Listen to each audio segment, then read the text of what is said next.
Bill's hands shook as he sat in the consultation room. The space was small, confining. The papered walls were brown, earth tones, something meant to be soothing. The furniture felt stiff and unforgiving. Some well-meaning soul had placed a vase full of artificial flowers on the coffee table, an attempt to cheer the uncheerable. Bill stared at them, wishing his eyes were lasers that could destroy. Hawkins sat down across from him. He looked to be in his early 50s, about 10 years older than Bill. His salt and pepper hair was messy, as if he'd just come inside out of a stiff wind. He wore a sport coat and no tie, his graying chest hair reaching up from the open-neck shirt like spider's legs. Bill tried to keep his voice steady, to not shout at or berate the public servant before him. "Tell me what's going on, Detective. Tell me when I can see Summer. I want to see her." The room felt too familiar. Hell, it might have been the same one he sat in when Julia died. He feared he would be getting horrible news from Detective Hawkins. "Summer is alive, but she's critically injured. She's been stabilized, and they're moving her to intensive care. You can see her in a moment, once they have her settled in up there." "What happened to her? How was she injured? Wait a minute.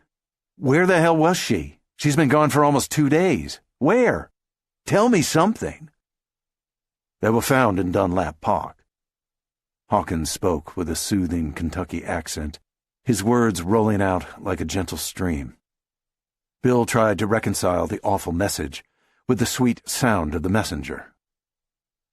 "Early this morning, we received an anonymous call at the station. Not a 911 call, just the general line. The caller told the officer who answered that 2 girls could be found in Dunlap Park." "Dunlap Park?" Bill looked down and saw the flowers again. He lifted his head. "Did Summer hang out there?" Hawkins asked. "No," Bill said before the question was even finished. "I told her to stay away from that park. You know what it's like there." "I do." When Bill and Julia moved to town 8 years earlier, brought there by Bill's job, the park was a notorious gay cruising ground. A math teacher from Jakesville High, a meek man with a wife and 2 children, was arrested in a park restroom after soliciting a male undercover cop. Just a few years earlier, a Jakesville town councilman was caught there having sex with a county auditor, a woman who was not his wife. "All I hear about these days are the drugs out there, heroin even," Bill said. "Right?" "There have been some problems with that, yes. Also a homeless issue. People living in tents and other makeshift shelters. I'm not saying they are responsible for all of the crime, but it doesn't help." "Some problems?" "No, I told Summer to never go there. Never."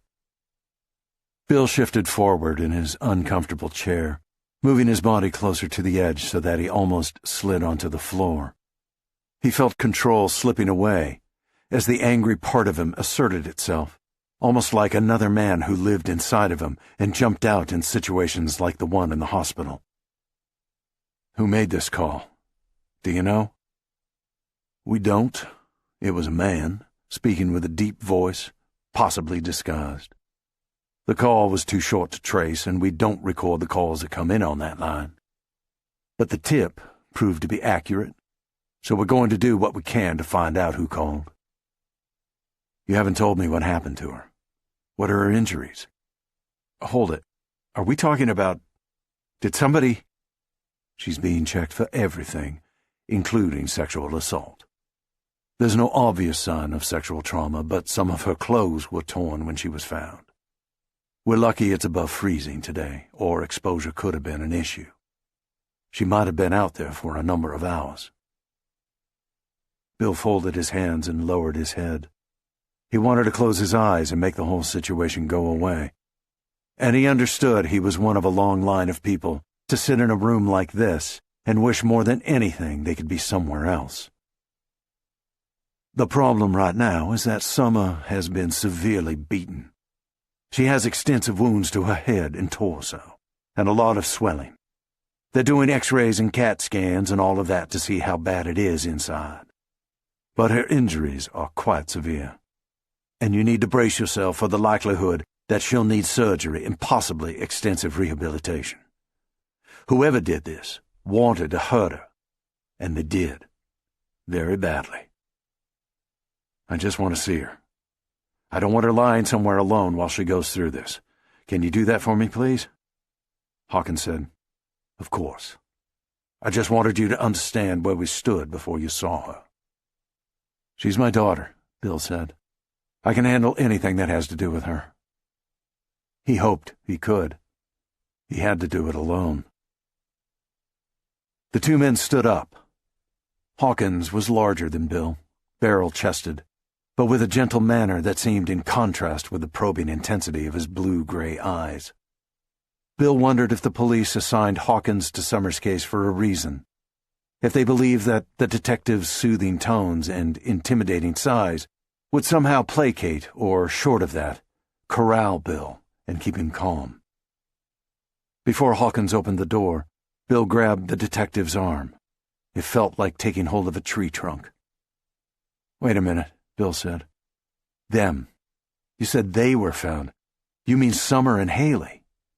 I didn't think to ask, but how is Haley doing?" Hawkins hesitated for the briefest of seconds. Then he said, "I'm sorry, Bill, but Haley was deceased at the scene.